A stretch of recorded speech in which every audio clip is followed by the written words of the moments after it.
Hi, this is Mike Esch. You may be looking for my tips on how to shop for a home online video. This is a prologue that I added to help you to safely get real live MLS listings in the area that you're looking. Click on the link in the description to get an immediate list of recently reduced listings in your area.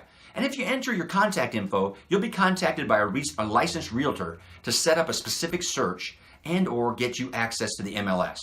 I'm giving away the secrets in my video. It's coming up in a few seconds. A lot of things have changed over the years when it comes to shopping for a home. The internet is the biggest reason for that. But like everything on the internet, there's a right way and a wrong way to do things. Hi, I'm Mike Esch. I've helped hundreds of people buy homes as their mortgage lender. But today we're not talking about mortgages. I'm in a unique position to experience and observe the entire process. So I'm going to share that perspective with you. Now, back in the day, if you were shopping for a home, about the only way to do it was to rely on a realtor to scour their big paperback multiple listing book and find you a list of homes to go look at. I remember those days. It was time consuming. Nowadays, you can find a list of homes for sale all by yourself on your computer or on your phone. And you don't even have to be actually shopping. Anyone can do it, even if they're just curious. Now that sounds normal, right? Typical improvement of the internet age. Well, like everything, like social media, for example, it's good and it's bad. So let me explain. So you're sitting on your couch and you recall a recent conversation about owning a home or a TV commercial, or you remember seeing a for sale sign and you decide, hey, let's go online and see what's for sale in the area. So you use a search engine or you go to one of the real estate sites you've heard of and you see some homes and browse some pictures and get an idea of asking prices and so forth. So far, so good. Well, where's the dark side? Well, I remember when the internet was a place where you went to get information that was freely shared by people and institutions who wanted to share information. Now it's about selling things, not the least of which is information about who is visiting what website. You don't even have to click on things anymore thanks to cookies. So, are you familiar with robocalls? Are they not the scourge of society?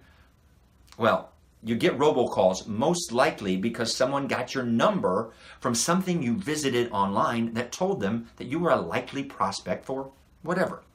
So you say, what's your point? I'm not giving up the internet. You get used to it.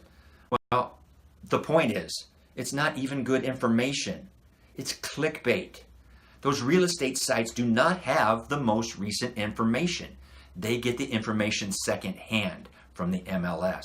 The houses may already be sold. That foreclosure that you're looking at may not even be on the market for another year or so. But they don't care. They exist to sell your information to multiple realtors and myriad lenders who will start calling you. So this is really my point. What you need is first-hand information. Access to the MLS, the multiple listing. The same organization that used to print out that old book for my realtor, that book is now web-based and accessible to realtors. So yes, we still need realtors. A good realtor can get you access to the MLS or send you the latest listings as they come out. Sort of the same way they did it back in the day, by fax or by hand. So I'm not expecting you to avoid the internet or even suggesting it. I'm recommending that you get away from the commercial lead generation types of site as soon as possible to minimize your exposure to spam and maximize the quality of the information that you're getting.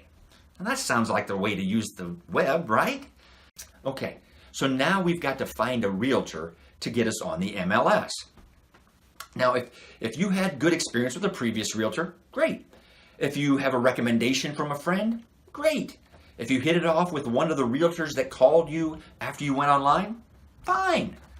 But here's a side note that could save you pain. If you have a recommendation from a family member that you use a relative, find as sweet of a way as possible to say no. Just say no. Let me put it this way. The number one rule to me of choosing an online store that I've never used before is their return policy. You need a realtor with a return policy. In other words, one that you can fire if it doesn't work out. You can't fire a relative without horrible collateral damage. So believe me, this is probably one of the most important things I'm sharing with you. So now you've got a realtor and you've given them your criteria and they're sending you everything that hits the MLS the moment it shows up. Stop running back to that old girlfriend. What? That old online real estate site with the second-rate information. We've already established that. You've got the real thing. What do you want with that? Well, I saw this house online that she didn't send me. Okay, well, then either that house does not fit your criteria, or it's not currently on the market, or maybe it's for sale by owner. Now, let's break down the elements of that last statement. Either trust your criteria or loosen them so that more houses show up on your list, such as expand your area or require fewer bedrooms, etc. As far as being on the market, trust the MLS. Their info is the most current. That house may have just gone pending, sold already. And it's like I said earlier, foreclosed homes show up on those sites because there's data showing that they were foreclosed. That doesn't mean that their new owner, the bank, has put them on the market yet, or will for some time. There are redemption periods to consider, as well as their plans to make repairs or whatever. It can be years. If they're not on the MLS, they're not for sale. And regarding for sale by owner, that's a pretty specific exception. FSBOs will not be on the MLS.